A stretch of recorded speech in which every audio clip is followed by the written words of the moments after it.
Hi! അപ്പോൾ ഇന്ന് നമുക്ക് ഒരു ക്ലേ ആർട്ട് ചെയ്തെടുക്കാം. ഇപ്പോൾ ട്രെൻഡിങ്ങിൽ നിൽക്കുന്ന ഒരു ടൈപ്പ് ക്ലേ ആർട്ടാണ് ചെയ്യുന്നത്. ബാക്കി വന്ന കുറച്ച് ക്ലേ ഉണ്ടായിരുന്നു ഒരു ക്രാഫ്റ്റ് ചെയ്തിട്ട്. അപ്പോൾ അതുകൊണ്ടാണ് ഞാൻ ഈ ഒരു കാർഡ്ബോർഡ് പീസിൽ ചെയ്യുന്നത്. അപ്പോൾ ഇന്നത്തെ ക്ലേ എന്ന് പറഞ്ഞു കഴിഞ്ഞാൽ ഞാൻ ഉണ്ടാക്കിയിട്ടുള്ള ക്ലേ ആണ് ഹോം മെയ്ഡായിട്ട്. അപ്പോൾ വാൾപൊട്ടിച്ചിട്ടാണ്. അത് വേണമെന്നുണ്ടെങ്കിൽ നിങ്ങളൊന്ന് കമൻറ്റ് ചെയ്താൽ മതി. ഞാൻ അതിൻ്റെ റെസിപ്പി നിങ്ങൾക്ക് എന്തായാലും ഷെയർ ചെയ്ത് തരാം കേട്ടോ.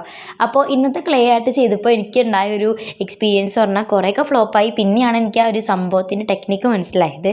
അപ്പോൾ എല്ലാ കാര്യങ്ങളും ഇങ്ങനെയൊക്കെ തന്നെയാണല്ലോ. നമുക്ക് ആദ്യം തന്നെ ഫ്ലോപ്പായി പോകും. പക്ഷെ നമ്മുടെ രണ്ടാമത്തെ അറ്റംപ്റ്റ് അല്ലെങ്കിൽ മൂന്നാമത്തെ അറ്റംപ്റ്റിലായിരിക്കും അത് കറക്റ്റായിട്ട് വരിക. നമ്മൾ ആ ഒരു ടെക്നിക്ക് പഠിച്ചു കഴിഞ്ഞാൽ പിന്നെ എളുപ്പമായിട്ട് വരും. അങ്ങനെ ഞാൻ ഇലയും പൂവും കായൊക്കെ ഉണ്ടാക്കിയെടുക്കാറുണ്ട്. അപ്പോൾ നിങ്ങളിങ്ങനെ ട്രൈ ചെയ്ത് നോക്കാറുണ്ടോ? നിങ്ങൾക്ക് ഒന്നാമത്തെ പ്രാവശ്യം ഫെയിലായി പോകും തന്നെ നിങ്ങൾക്ക് മതിയാവുമെന്ന് എനിക്കറിയാം. എന്നെപ്പോലെ തന്നെയാണല്ലോ എല്ലാവരും.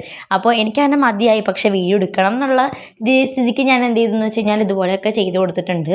അപ്പോൾ ഞാൻ കുറേ നേരം ഇങ്ങനെ വിചാരിച്ചു വേണ്ടെന്നൊക്കെ വിചാരിച്ചു. കാരണം കുറേ ടൈം എടുത്ത് ചെയ്തിട്ടുള്ളൊരു സംഭവം തന്നെയാണ് കേട്ടോ.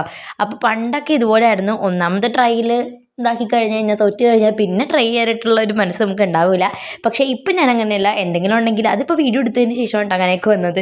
എന്തെങ്കിലും ഉണ്ടെങ്കിൽ ഞാനിങ്ങനെ വീണ്ടും ട്രൈ ചെയ്യും. അങ്ങനെ ട്രൈ ചെയ്ത് സക്സസ്ഫുൾ ആയിട്ടുള്ള ഒരു സംഭവമാണ്. അപ്പോൾ എന്തായാലും പാർട്ട് 2 നമുക്കിതിൻ്റെ പെയിൻറ്റിങ് കാണാം കേട്ടോ. അപ്പോൾ എന്തായാലും അത്രേ ഉള്ളൂ. ബൈ.